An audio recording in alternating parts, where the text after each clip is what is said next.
In the 20th century, wow, just a lot happened all over the world. But in Japan, a noodle seller was distracted while cooking, and this would have consequences no one could have foreseen. This discovery will be what we make in this episode of our journey from the oldest Chinese noodles to a modern bowl of ramen. The road to ramen. Today we will be making a traditional tonkotsu ramen, which is apparently a delicious accident. As we know from our last episode, Cantonese alkali noodles made their way to Japan during the Meiji Restoration.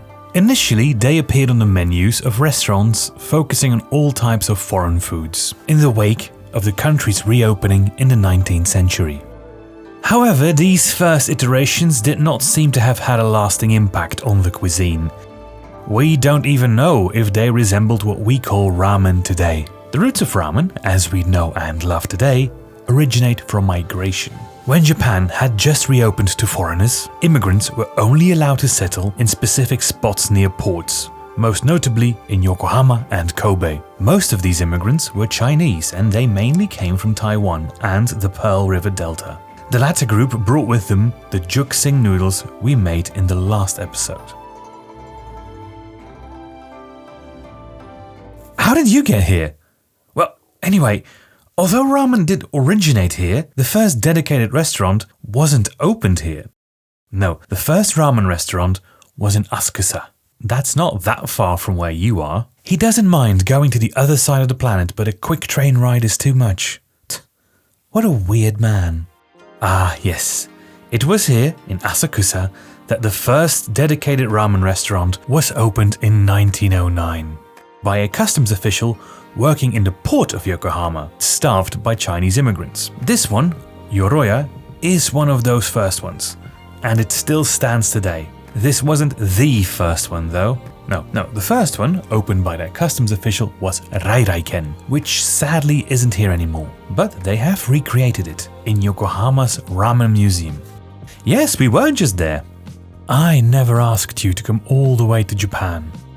So here it is, Rairaiken, the first ramen restaurant. Although they didn't call it that, at this point it was still called Nanking Soba. The word ramen, the origin of which is the subject of much debate, would come about later. Yes, go on, go get some ramen. And here it is, the original shoyu ramen that started it all. But we're not going to bother making this one. No, this one is much too similar to the Cantonese noodles we made in our previous episode. It's even kneaded with a bamboo pole. Therefore, we are going to go for the most famous bowl of ramen to actually originate from Japan, tonkotsu, which comes from Fukuoka.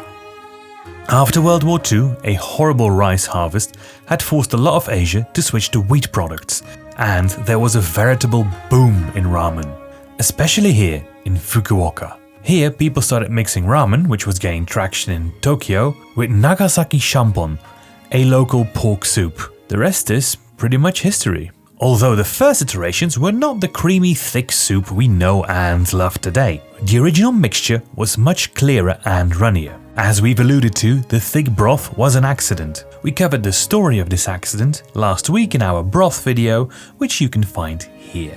And therefore, these are the noodles which we will be making in our kitchen. Wow. Wait, how did you do that? Anyway, first things first, the noodles. The essence of noodle making is in the ratios. Making Japanese ramen is a science, not an art. For one portion, we are using 99 grams of flour, 1 gram of salt, 30 grams of water, and 5 grams of our lye water. This will give you a 35% hydration, which is quite dry, but is on the more hydrated side for tonkotsu ramen. It is, however, very hard to just make one portion, so we are making a batch of 4. Mixing everything will create loose dough crumbs. The hard bit is sticking these together. Today, this is mostly done by machines, but we will be doing this with elbow grease. You're done once all the dough sticks together. No need to make it nice and smooth, because nature is going to do this work for us. Just let the dough rest for 2 to 3 hours. All you need to do is make sure there's some external pressure on the ball, and no moisture is lost. You can do this with cling film or a tight cloth. After the dough has rested, proceed to cut it into 4 pieces of roughly 130 grams each. Shape these into ice hockey pucks and then put them through your pasta roller. The first couple of times the dough will completely disintegrate. Don't worry, that's normal. Just stick it back together like this and feed it through again. Once it stays in one piece, start laminating it on the widest setting. This means folding it double and feeding it through again. Do this 10 times. Then start reducing the machine to the desired width. For tonkotsu, we recommend going quite thin. Go under 2 mm if you can. Once you have a nice thin sheet, dust it with a bit of corn flour or potato starch, run it through the cutter attachment and make them into bird's nests. You can keep these in the fridge for about a week, and we recommend you make them at least a day in advance, as a day of rest makes them, in our experience, snappier. Now that our noodles are ready, we can get started with the fun bit, the char siu. In the previous episode, we made Chinese char siu, and it won't surprise you that char siu is the Japanified version of this. Where char siu is traditionally made in a charcoal grill, it appears that Chinese immigrants forgot to pack their grills when they came to Japan. So instead of a grill, char siu uses a traditional Japanese method, which is actually much easier to do at home. But first we need to prepare our meat. Unlike char siu is usually made with pork belly, of which we're going to remove the skin. Once the skin is removed, we're going to truss it. You can also just cut it up into slices, but the rolled version is more iconic. Tie up the belly like this. If you are having trouble with the technique, we'll leave some links to good guides below. There are ample different methods to make this, some including many blanching steps, which we are not going to do. We are starting by giving our meat a good sear in a bit of oil, so it gets a bit of char. Now set this aside while we prepare our marinade. For a 500 gram joint like this, we are going to need a base of 200 milliliters of soy sauce, 100 milliliters of mirin, 50 milliliters of cooking sake, the same amount of Shaoxing wine, 100 grams of sugar, and 300 milliliters of water. Put this in a pot and bring it up to a gentle heat until all the sugar has dissolved. Now pop in your roll and leave it there to gently simmer. To prevent the liquid evaporating, we're going to use an old Japanese technique, otoshibuta or drop lid. If you don't have one of these, you can easily make one out of tin foil. Turn over the meat every 20 minutes or so for the next 2 hours. When the meat is ready, take it out of the pot. Put it in a bag with some of its liquid and fridge it. Trust us, like the noodles, it's better the next day. Don't discard the liquid. We still need that. Boil some eggs for 7 minutes, then shock them in ice water. Peel them and place them in yet another bag. This one's reusable though. Cover them with the braising liquid remaining in the pot. Pop this bag in the fridge alongside the meat. This is how you make those dark ramen eggs. In Japan, ramen is fast food, so it's not cheating to make things the day in advance. Plenty of ramen shops work this way. Still hard work though. The next day we can finally turn our kitchen into our own private ramen bar. But first we need to do some more preparations. We're going to start with preparing our toppings. We're cutting some toasted nori, Naruto fish cake, prepping some corn, cutting woody mushroom and spring onion, getting out our ramen egg, and of course, slicing our char siu. These should all be ready, so once the noodles are in the bowl, they can be added quickly. We don't want our noodles to get soggy. The second part of preparations is our tare. This is in essence the seasoning of our broth, and one of the main differences between Cantonese juksing noodles and Japanese ramen. There are no rules with regards to the tare. It is where ramen chefs express their creativity. Some shops have a tare of over 100 ingredients, others simply add some salt and oil.